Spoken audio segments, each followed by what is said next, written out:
walking into a shop in India. A friendly sales assistant asks, "What is your good name?" You frown. You've never referred to your names as good or bad or any other moral distinction for that matter. But this phrase is correct Indian English, one of hundreds of dialects spoken around the world. Yet, if you asked who speaks correct English, you'd probably be pointed to the UK, the USA, or Australia. This begs the question, who owns English? An obvious answer is England. It originated there after all. But the English we speak here is a patchwork of grammar and vocabulary from every corner of the world. So that doesn't solve the problem at all. Then you might say English should belong to its largest group of native speakers. That's the USA, with a whopping 239 million. But that's just 10% of the billions of English speakers in the world. So what's the correct dialect of English? This is complicated by the fact that 24% of the Earth's land was once British. Over 300 years of imperialism spread English across swathes of North America, Asia, and Africa. You could argue that English isn't owned by any of the colonies. They were just adopting a foreign language, often by force. But I would say that the language change went two ways. For instance, English itself grew in vocabulary.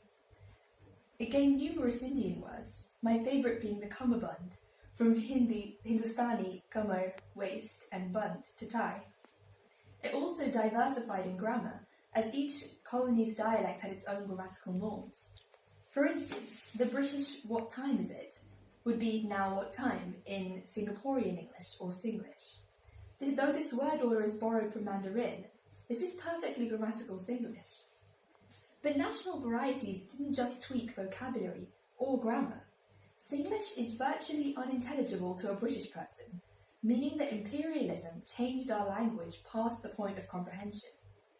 So, must we call all of Britain's 50-plus colonies owners of English? But the problem doesn't end here. That's because English is so much more than the language of a few countries. It's the universal medium of science and technology. In fact, over 3/4 of scientific publications are estimated to be in English. But technology is more than just the domain of science.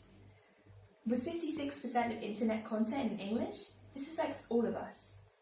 As a result, languages from Arabic to Yoruba have loaned English words for technology like website, internet, or computer. Of course, you could argue that these are borrowed words, so they don't necessarily say that those languages own English. But I would disagree. Look at Korean.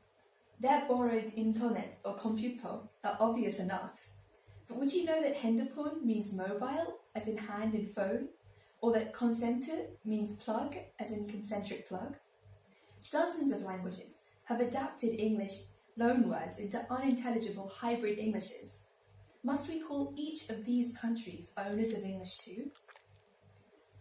Perhaps to answer who does English belong to, we must first determine what is English.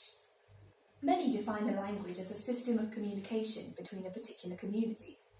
Now, English is found on 7 continents. It's the official language of 67 countries, and is the medium for the UN, the Commonwealth, the World Bank, and more. More broadly, we can define a language as a structured system of communication, but English has no single grammar, as Singlish taught us.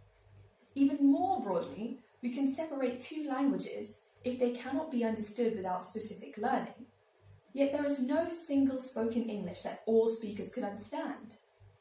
So, in the future, we should no longer call English a single language. Instead, as each dialect diversifies into its own language, English should refer to their shared history. It's a history of invasion and insurgency. It's a history of languages lost and a community gained. It's the possibility of a world not broken up into fragments by narrow domestic walls, as poet Tagore wrote. So who does English belong to? I would like to say most of us. Only between 500 million and 2 billion people call themselves English speakers. But through imperialism, technology, and international relations, this shared history affects so many more. And even if you don't know, the Indian English phrase "a time pass" refers to the action of passing the time, typically in an aimless or unproductive way. Don't worry, you know that you're just one owner of the joint history that is English today.